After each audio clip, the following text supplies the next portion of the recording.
11장의 개역 개정판을 보게 되면 좀 더 저희들이 익숙한 표현이 있어요. 그래서 이제 바리새파 사람들 또 율법 학자들에 대해서 예수님께서 이렇게 말씀하시죠. 화 있을진저 너희 바리새인이여, 화 있을진저 너희 율법 학자여. 이렇게 6번 화에 대해서 이렇게 선언을 하십니다. 그래서 바리새파 사람들에게 3번, 율법 학자들에게 3번 이렇게 말씀하시는데요. 그렇다 보니까 듣고 있던 이제 바리새파 사람들과 율법 학자들이 예수님을 더 아주 격렬하게 공격하기 시작을 합니다.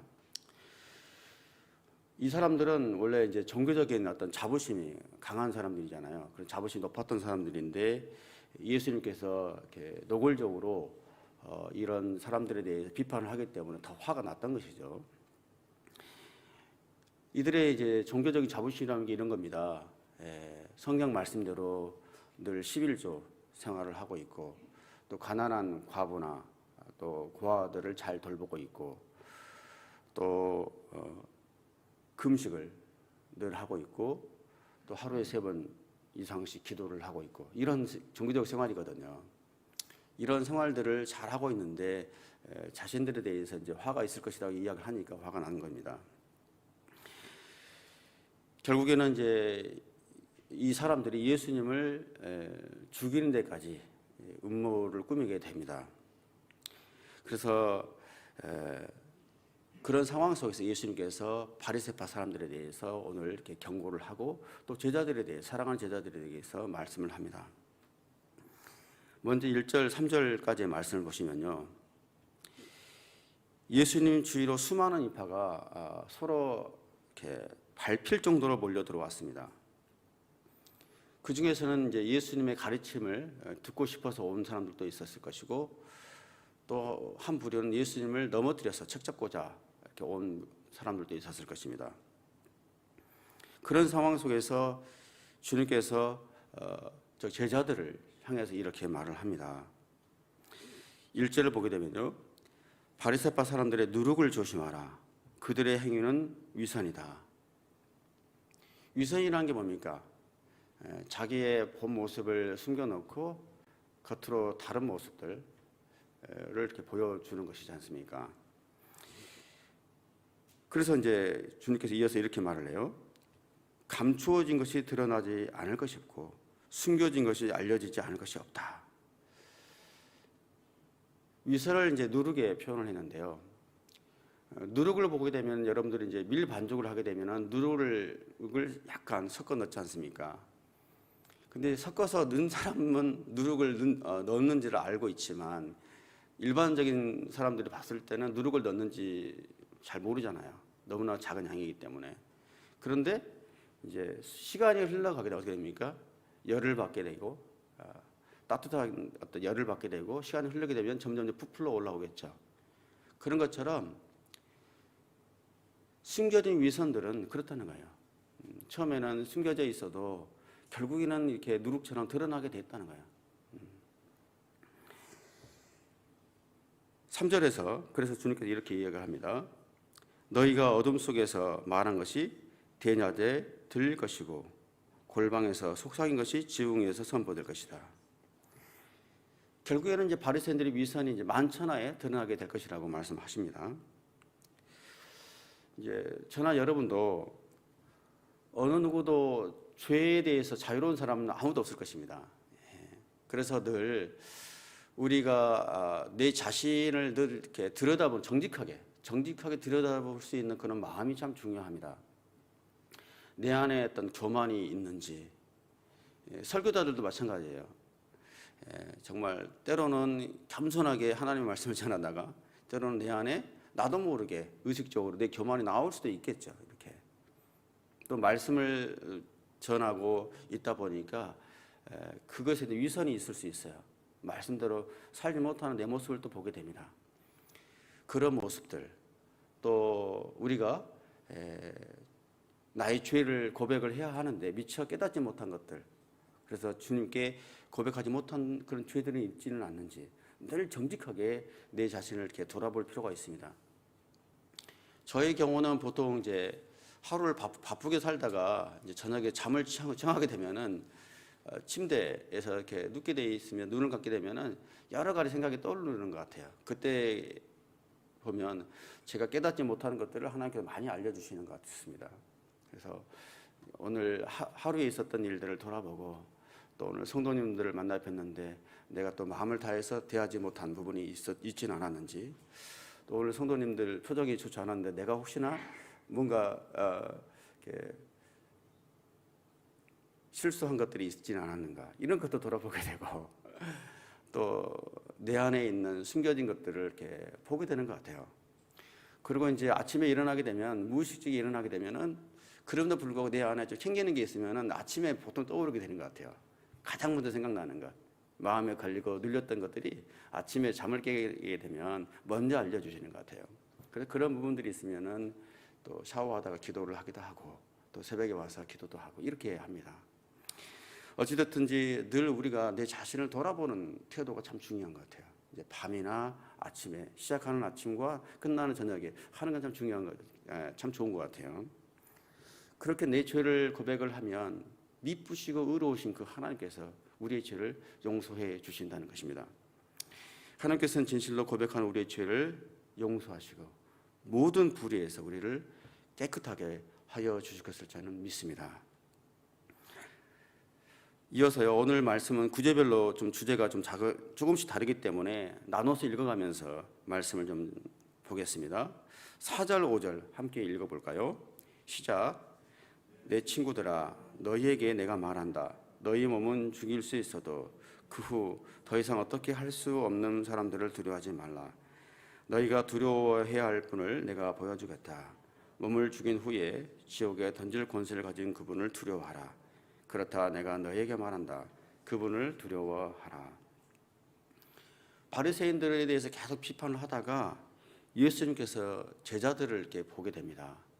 이제 제자들이 좀 염려가 되고 또 앞으로 제자들이 어떻게 믿음을 지켜가야 할 것인지를 좀 생각을 하셨을 겁니다. 그래서 저 제자들을 보고 친구들아 이렇게 부릅니다. 바리새파 사람들은 굉장히 예수님께서 비난을 하셨는데도 불구하고 제자들에 대해서는, 예수 그리스도를 따르는 제자들에 대해서는 굉장히 주님께서 친구들아 이렇게 부르면서 굉장히 따뜻한, 다정다감한 주님의 그런 마음을 느끼게 됩니다. 앞으로 예수님을 따르는 제자들을 죽이려는 자들이 이곳저곳에서 나타나게 될 텐데 그들이 이제 바리새인이 될 수도 있고 또 여러 사람들이 될 수 있을 겁니다.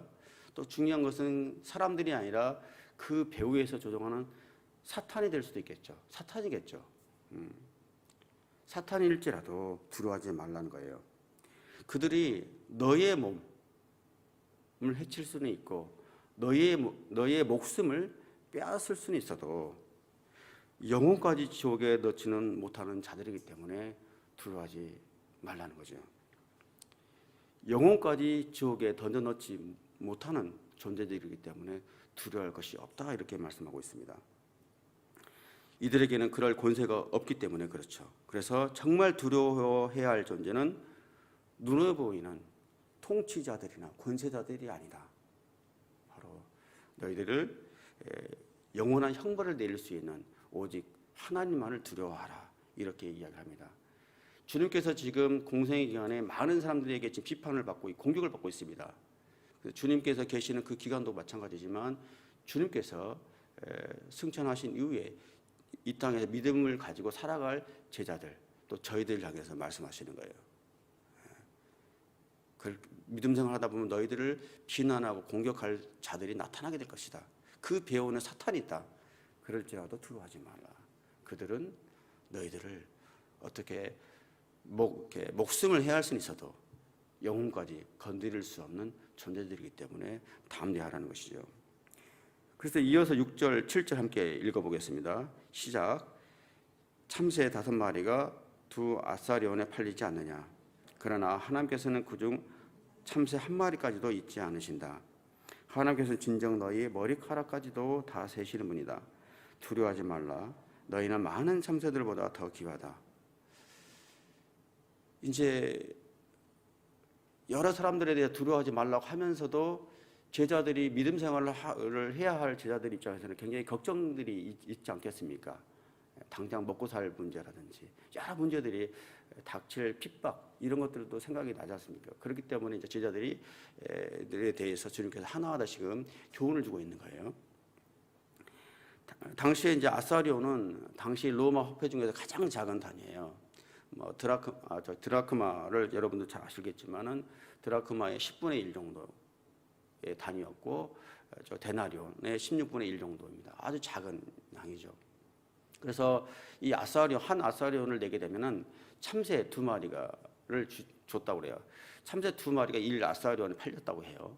근데 이 아사리온을 내게 되면은 4마리를 주는데 1마리를 덤으로 더 준 거예요. 그래서 5마리가 되는 겁니다. 그만큼 이제 당시에 참새는 여러 생물 중에서 가장 작은, 가장 하찮은 이제 미물 중에 한 생물이었죠. 그런 작은 참새 1마리까지도 하나님께서는 돌보신다는 거예요.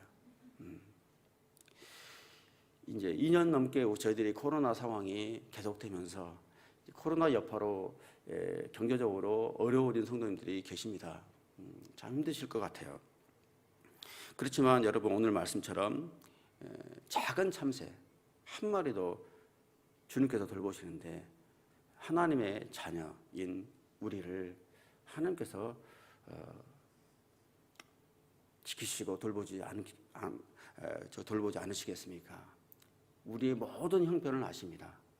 또 머리카락까지도 세시는 하나님, 전능하신 하나님, 우리의 모든 형편을, 모든 것을 아시는 만큼 우리의 깊은 관심을 갖고 계신 하나님께서 우리를 지키시고 돌보실 줄 믿습니다.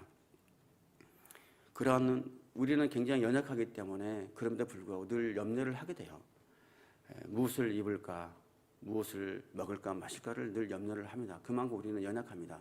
그러나 그 염려를 하나님께 내려놓고 우리를 지키시고 돌보시는 그 하나님을 오늘도 또 이 한 주간도 그 하나님을 믿고 신뢰하며 나아가는 저와 여러분들이 되시기를 예수 그리스도의 이름으로 축복합니다. 8, 9절 함께 읽겠습니다. 내가 너희에게 말한다. 누구든지 사람들 앞에서 나를 시인하면 인자도 하나님의 천사들 앞에서 그를 시인할 것이다. 그러나 사람들 앞에서 나를 부인하는 사람은 나도 하나님의 천사들 앞에서 그를 부인할 것이다. 이제 제자들이 핍박 속에서 살아가게 되기 때문에 먹고 사는 문제들도 걱정할 것이고, 그러다 보니까 이제 예수님을 부인하는 사건들도 있겠죠. 그런 측면에서 주님께서 말씀하시는 거예요. 누구든지 사람들 앞에서 예수 그리스도를 시인하면 인자도 하나님의 천사들 앞에서 시인할 것이고, 사람들 앞에서 예수를 부인하는 사람은 나도 마지막 심판대 앞에서 그를 부인할 것이다. 이렇게 말씀하셨습니다. 예수님은 하나님과 우리들 사이의 중보자시죠. 그래서 우리를 대신해서 변호해 주신 분이세요. 그렇지만 우리가 예수님을 부인하게 되면 예수님도 하나님 앞에서 부인하게 될 거라는 것입니다. 여기서는 하나님의 천사들 앞에서라고 되어 있지만 마태복음을 보게 되면 내 아버지 앞에서 내가 시인하고 부인할 것이다 라고 했습니다. 똑같은 말씀입니다. 이 말씀을 당시 상황으로 돌아가서 생각해 보면 로마의 압제, 핍박 속에서 당시에 로마 황제가 왕이었고 주님이었잖아요. 주라는 것이 왕이라는 뜻이잖아요. 근데 로마 황제가 왕이 버젓이 있는데 예수님을, 지금 옆에 계신 예수님을 왕으로 이렇게 우리가 고백을 하고 칭송을 한다면 어떻게 되겠습니까? 반역하는 사람이 되겠죠, 저희가. 그런 상황인 거예요, 지금. 그렇게 되게 되면은 목숨이 굉장히 위태롭겠죠. 목숨뿐만 아니라 예수를 믿는 사람들은 경제 활동도 제대로 할 수가 없었어요. 그런 상황 속에서 예수를 따르던 사람들도 두려움이 있기 때문에 관료들이라든지 여러 사람들 앞에서 예수를 부인하는 사람들이 있었습니다. 또 실제로 예수님이 이제 승천하고 난 이후에도 핍박을 받고 그럴 때 제자들이 또 예수님을 부인하는 일들도, 그런 경우들도 생겨났죠. 그런 것들을 염두에 두고 지금 이야기를 하는 거예요, 주님께서. 이 말씀을 보면서 우리는 또 어떻게 한번 생각을 해볼 필요가 있는 것 같아요. 우리 믿는 크리스천들이 요즘 같은 경우는 이제 저희 한국이나 일본 같은 경우 대놓고 예수님을 부인하거나 그런 사람들은 없을 거라고 생각을 합니다. 그러나 내가 믿는 것 때문에 이런 것들은 있는 것 같아요. 동료 사이에 동료와의 관계가 어색해질까 봐, 또 직장 생활이 불편해질까 봐 내가 예수를 믿는다는 것을 굳이 말하지 않고 살아가는 그런 크리스천들이 있지 않을까라는 생각을 좀 하게 됐습니다. 물론 이제 의도하지는 않았어도 굳이 내가 말하지 않아도 되는 그런 상황 속에서 내가 크리스천이라는 것을 밝히지 않는 것들, 의도하지는 않았어도 이 또한 예수님을 부인하고 살아가는 우리들의 한 모습은 아닐까 돌아볼 필요가 있는 것 같아요. 그렇죠. 요즘은 이제 일본 사회는 크리스천 사회가 아니다 보니까 내가 굳이 하나를 믿는 사람이라는 것을 이야기할 필요를 못 느낄 수 있어요. 또 불편해질 수 있잖아요. 그런 것들이. 그렇기 때문에 또 우리가 굳이 내가 크리스천이라는 것을 말하지 않고, 또 식당에 가게 되면은 우리가 교인들과 함께 가게 되면 기도를 열심히 잘하는데, 예를 들면 혼자 가서 이제 식사를 하게 되면은 기도 없이 식사를 한단 말이에요. 자연스럽게. 물론 그게 별거 아니지만 그런 모습들이 어떤 측면에서는 예수님을 내가 자연스럽게 부인하며 살아가는 한 모습일 수는 있겠다라는 생각을 하게 됩니다. 사람들 앞에서나 또 하나님 앞에서나 동일한 모습이어야 될 거라고 생각을 합니다. 내가 혼자 식사를 하든 여러 사람들과 식사를 하든 관계없이, 믿는 사람들과 같이 있든 믿지 않는 사람들과 관계에 있든 관계없이 내가 항상 나는 예수 그리스도 믿는 사람이라는 것을 늘 밝히고 그렇게 믿음 생활을 해야 될 줄 믿습니다. 10절을 보게 되면 누구든지 인자를 욕하는 사람은 용서받겠지만 성령을 모독하는 말을 한 사람은 용서받지 못한다라고 했습니다. 이른바 성령 모독죄에 대해서 말씀하고 있습니다. 왜 인자를 욕하는 사람은 용서받을 수는 있어도 여기서 보게 되면 성령을 모독하는 사람은 용서받을 수 없을까요? 성령을 모독하게 되면 어떻게 됩니까? 성령을 부인하게 되면 예수님을 주로 고백할 수 없겠죠. 성령의 역사가 없으니까. 성령을 내가 부인하게 되면 내가 예수님을 주로 고백할 수도 없고, 결국엔 그렇게 된다 그러면 나는 구원받을 수도 없게 될 겁니다. 그렇죠. 결국에는 이제 구원이라는 역사가 성령의 역사거든요. 성령의 역사. 성령을 받아들이지 않고 배척을 하게 되면 결국에는 뭐냐면 구원을 방해하는 중죄를 범하게 되는 거예요. 나도 구원받지 못하고 다른 사람도 구원받지 못하는 결과가 되는 거예요. 구원의 역사가 성령의 역사잖아요. 성령께서 도우심 속에서 내가 주를 고백하는 거잖아요. 그 근본적인 것을 막아버리는 일이 돼버리는 거예요. 그렇다면 인자를 욕하는 것은 괜찮은 건가? 이런 또 의문이 들잖아요. 예수님을 욕하는 건 그러면은 괜찮은 건가? 이런 생각이 들잖아요. 여러분 어떻습니까? 이런 일례를 한번 생각해 볼 수 있을 것 같아요. 베드로는 예수님을 3번 부인했죠. 그렇죠? 그렇지만 예수님을 다시 만나서 예수님을 주님으로 고백하는 기회를 얻었죠. 사도 바울은 어떻습니까? 사도 바울은 예수님을 정말 핍박하고 저주하면서 심지어 스데반을 죽게 만들었어요. 근데 다메섹 도상에서 예수님을 만났고 주님으로 고백했죠. 물론 우리가 예수님을 저주하거나 욕해서는 안 돼요. 그렇지만 인자를 욕하던 사람들이 다시 예수님을 만나고 믿을 수 있는 기회를 얻을 수는 있어요. 그렇지만 여기서의 중요한 말씀은 뭐냐면 성령을 모독해서는 안 된다는 거예요. 성령을 모독해버리면, 쉽게 성령을 모독한다는 이야기가 뭐냐면 성령을 우리가 인정하지 않게 된다면 내가 예수를 믿는 일도 내가 회개조차도 할 수 없기 때문에 굉장히 이것은 있어서는 안 될 거라는 거예요.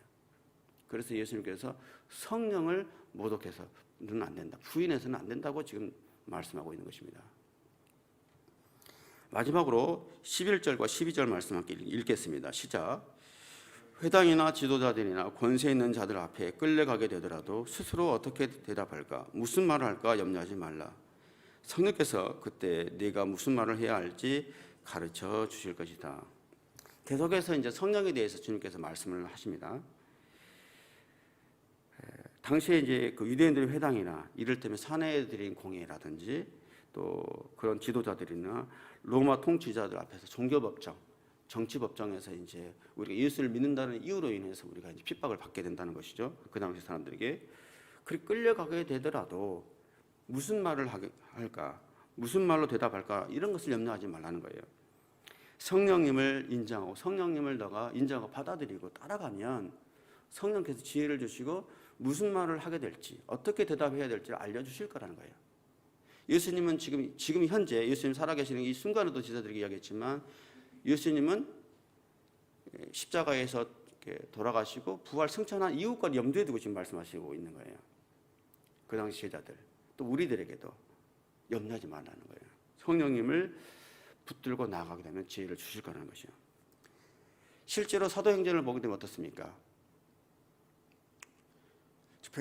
저 베드로 같은 경우는 전혀 배움이 없는 사람이었잖아요. 그럼에도 불구하고 성령 강림 이후에 수많은 사람들 앞에서 말씀을 전했습니다. 그래서 믿는 사람들만 헤아려 3,000명이나 되었습니다.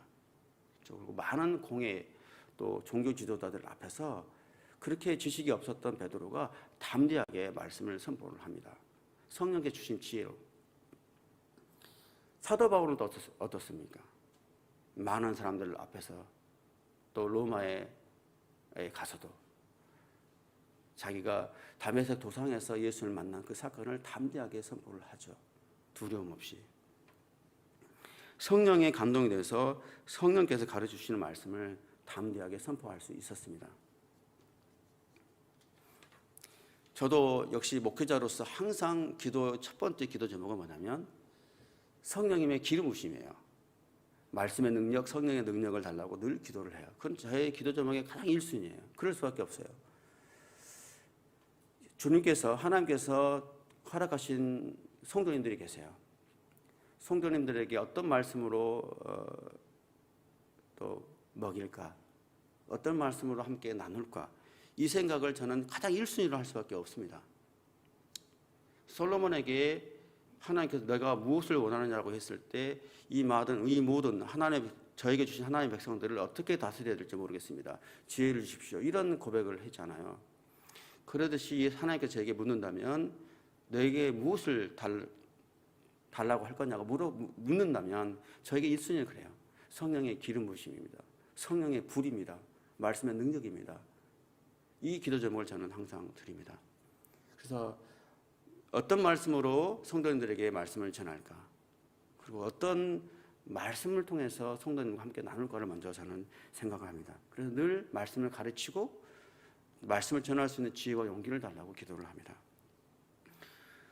얼마 전에 어떤 일본 분 두 분이요, 저희 교회에 이제 전화가 걸려왔어요. 그래서 저희 교회에 관심이 있는데 좀 이렇게 질문 좀 몇 가지 물어볼 게 있는데 좀 이렇게 가서 만나 뵈도 되겠냐고 사무실을 통해서 전화가 걸려왔어요. 그래서 남자분 두 분이 오기 때문에 제가 이제 만나겠습니다라고 해서 일정을 정해서 만났어요. 1층에 내려가서. 근데 이제 처음에 저는 어떤 생각을 했냐면은 정말로 이 두 분이 저희 교회에 대해서 관심을 갖고 있는 초신자라고 생각했기 때문에 또 기도하는 마음, 또 기대하는 마음으로 만나 뵀습니다. 그런데 이제 만나자마자 하시는 말씀이 뭐냐면 이제 저희 교회에 대해서는 전혀 관심이 없는 거예요. 전혀 관심이 없고 오래된 통일교 신자였고 지금은 강한 불교 신자들이더라고요. 불교로 전향을 해서 열심히 불교 믿음 생활을 하고 있는 거예요. 그러면서 저에게도 이야기하는 게 신은 없다는 거예요. 신은 없다고 전제해놓고 난 다음에 하시는 말씀이 뭐냐면 신이 정말 있다면 세상이 어떻게 이렇게 악해질 수가 있냐는 거예요. 정말 신이 좋으신 분이라면, 하나님이 좋으신 분이라면 세상은 더 좋아야 되지 않겠냐고 하는 주장을 계속 저에게 펼치는 거예요. 저는 개인적으로 저희 교회에 대한 관심을 갖고 오신 분이라고 생각했었기 때문에 그들의 그런 갑작스러운 태도와 그런 말에 굉장히 적지 않게 당황을 저는 했어요, 사실은. 그런데 이제 쭉 들어보면서 그들의 이제 주장이나 이런 논리들이 제가 늘 듣던 이야기들, 또 저희들이 늘 생각하는 것들이기 때문에 그다지 당혹스럽지는 않았어요. 그래서 마음속으로 성령님께 지혜를 달라고 어떻게 우리 이분들에게 말씀을 전하면 좋겠습니까라고 기도를 하면서 들으면서 저도 이제 하나하나 어떤 면에서는 여유 있게 웃어가면서 말씀을 좀 전해드렸어요. 근데 워낙에 강하게 저에게 압박을 하면서 이야기를 했기 때문에 더 이상 말할 필요도 없고 또 들을 수 있는 상황이 아니기 때문에 적당하게 이제 대화를 끊고 이제 공손하게 이렇게 돌려보내드렸어요. 사실 제가 이제 그러고 난 다음에 제가 정말 개인적으로 충격이 됐던 건 뭐냐면 그 사람들이 주장하는 그런 내용이 아니었어요. 사실은 뭐가 충격이었냐면은 어떻게 이 사람들이 교회까지 들어와서 이렇게 당당하게 전도를 할 수 있느냐는 거였어요. 저는 어떻게 이 사람들이 길 가다가 만난 사람도 아니고 교회에 전화를 해서 교회 관계자, 교육자를 만나서 전도할 생각을 하지? 이 생각을 제가 하게 되면서 굉장히 저는 충격을 받았어요. 사실은 시대가 이렇게 악해요. 길 가다가 만나는 사람들에게 전하는 것도 문제지만 이렇게 교육관이 들어와서 두 사람이 짝을 지어와서 자신들의 교리를 전해요. 이 사람들이 목회자든 성도든이든 관계없이 대놓고 버젓이 말씀을 전하고 있다는 거예요.